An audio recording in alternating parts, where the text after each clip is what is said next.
Hello and welcome to all our viewers in Nigeria and around the world to Midday News on Global Television. We're live in the nation's capital, Abuja. I am Queen Agaba. The Federal Executive Council has approved the adoption of the Orosanye report aimed at the reduction of cost of governance for implementation.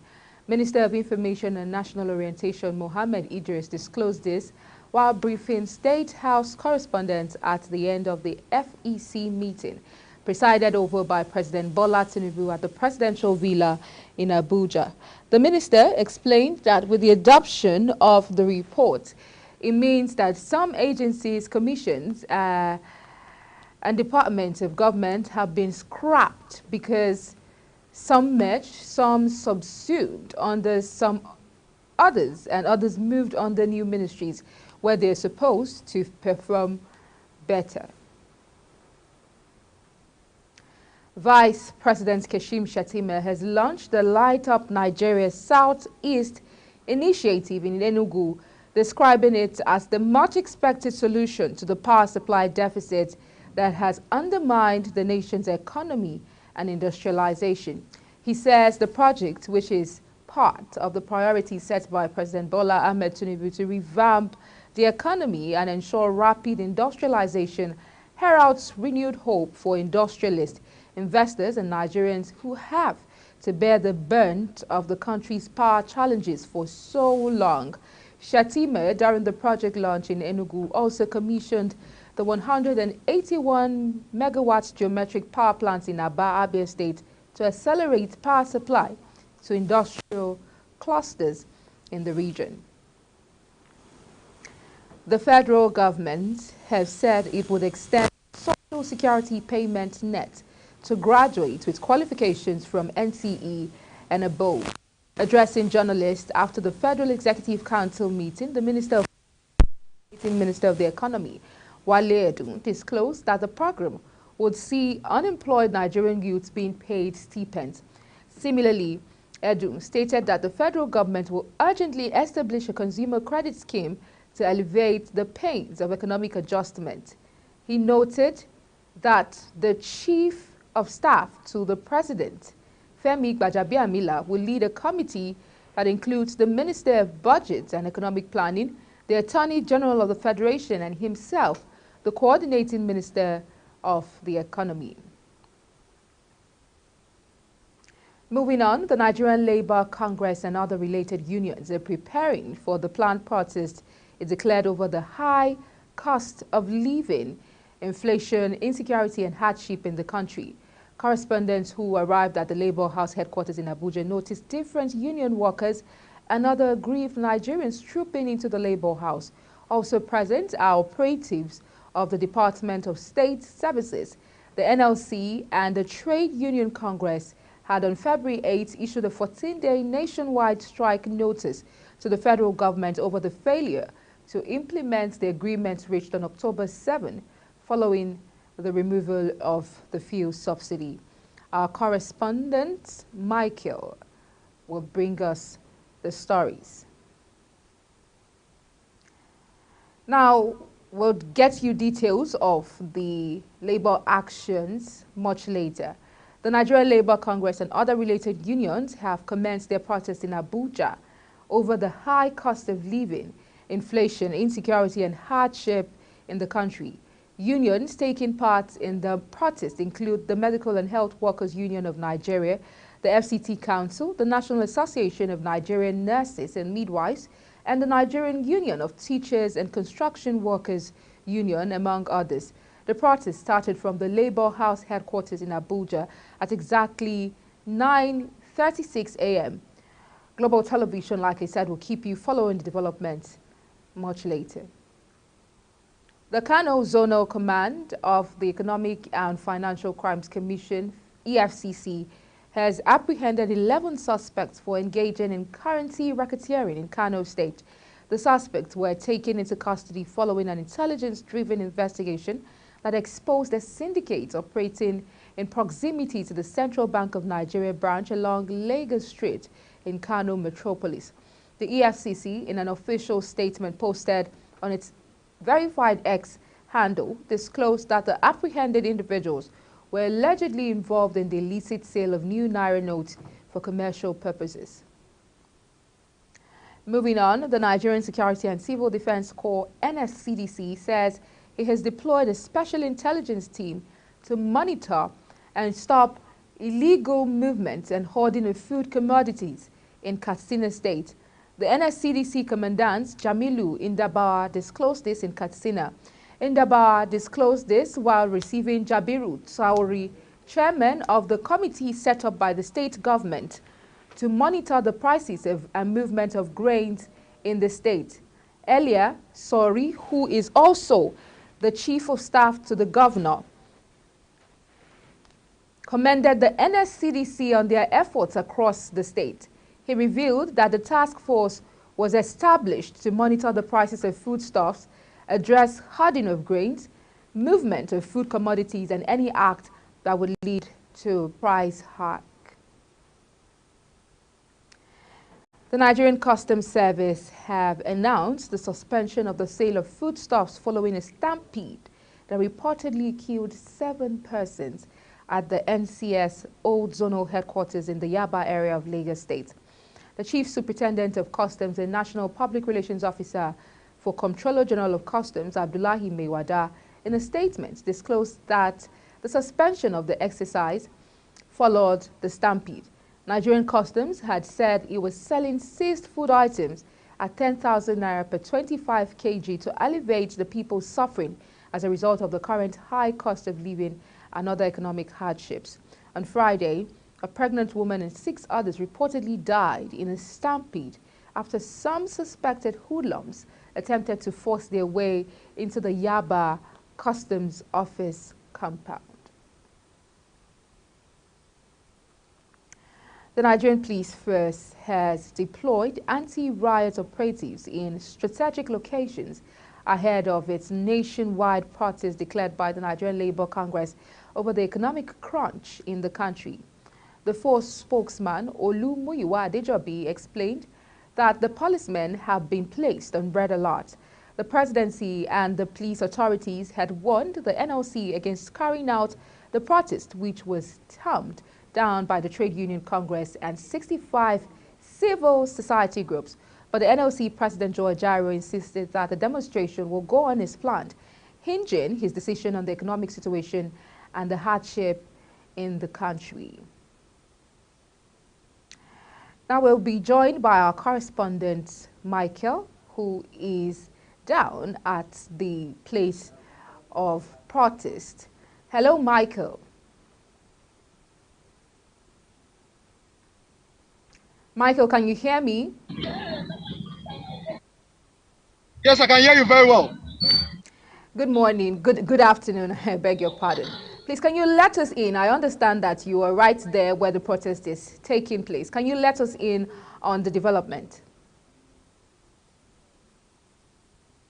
Yes, today, being the Tuesday, NLC had actually proposed to take their protests to the streets around the country, and here in the Federal Capital Territory, NLC took their demands with the civil society, members of the civil society and other groups to the National Assembly, having to present their demands to the delegation sent by the Senate President to receive NLC. Part of their demands is that they should actually make a full implementation of the welfare provisions that they actually presented some time ago to the federal government, and they should immediately fix the abandoned factories and to revive, refineries to put to work. These were all the contents that they presented to the federal government, which have not been implemented. And the anger among all of this is that the federal government have been doing what is not in any way helping the current situation and the hardship of Nigerians. That for over 8 months, Nigerians are in pains, are in abject poverty, are in hunger, and to the fact that the federal government are in no way making any policy that could actually help the world. And so they are actually concluding that if the federal government needs to bring back subsidy, they must do. That even the floating of a naira is also causing problem, to the importations of goods and all of that is causing this hardship more to Nigerians. And if the federal government must not make a drastic step, then there is a need for them to restore back the policy so that the hardship on the land can actually be reduced. These are the demands. But one funny thing that happened at the protest ground is that there is a counter-protest by some group sponsored by the federal government under the groups of Tinubu support, thereabout, coming to the National Assembly in a counter-protest to the protest by the NLC and the civil society. What are they saying? That Nigerians will be patient with the president, that the president is on the way of taking the situation, to addressing the situation that we are facing. But it's funny because these are the same Nigerians that are buying things from the market that other Nigerians are buying from. And the reaction by NLC is that it's a sponsored agent. And when we're trying to speak to one of them, some of them do not even know why they are here. They were brought from the mosques and, given placards to join them at the National Assembly. So these are the people that have been paid to also join the queue into the National Assembly in a counter-protest by NLC. But funny enough, the demands have been presented to the National Assembly. So we do hope that the federal government will adhere to what the demands of NLC. Okay, Michael, I don't understand from what you've just said is that there's a counter-protest to counter the actual planned protest at the National Assembly. I want to know, is there a clash? What is the security architecture like there? Is the protest peaceful? Has this counter-protest now led to some sort of conflict? Yeah, there's a peaceful ambience. Yeah, there is a peaceful ambience also of the Secretariat area, of the Federal High Court area, leading to the National Assembly. The police, DSS, other security agencies are manning all the nooks and crannies of this street to the National Assembly. But because the NLC were actually at the National Assembly before this other group countering the protest actually came in, so the police actually let them in. And from the lookout of things, it has been a very peaceful demonstration. We have not heard anywhere the police have actually taken actions, drastic actions against the NLC. Now that the people that are coming of this group coming for the counter protest, but the truth of the matter is that it's actually the wrong timing. I feel what NLC are actually saying, or other good Nigerians are saying that if these people are not also facing, the realities of Nigerians, for coming the day that NLC are actually proposed for the protest is something very sensitive, and the security agencies must begin to ask questions, because it's not at the right time that NLC came to the National Assembly that they too would have been at the National Assembly. But there is no clash, however, from the security architecture of the place.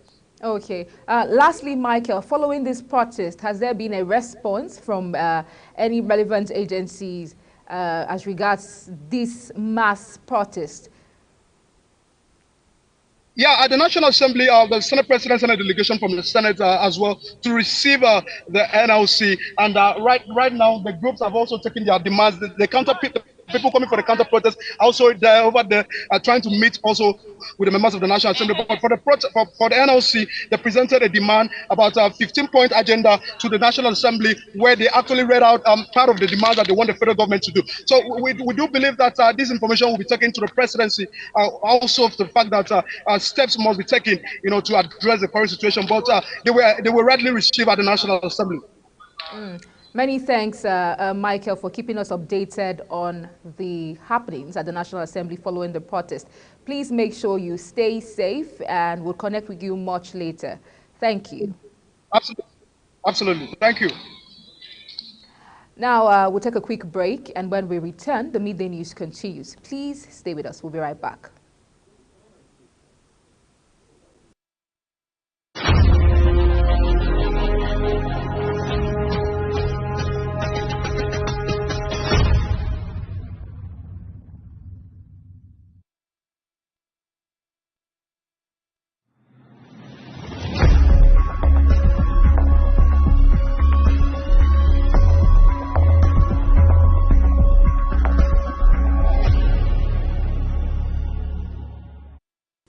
Many thanks for staying with us. Now, if you've just joined us, this is Global Television bringing you live broadcast of the midday news.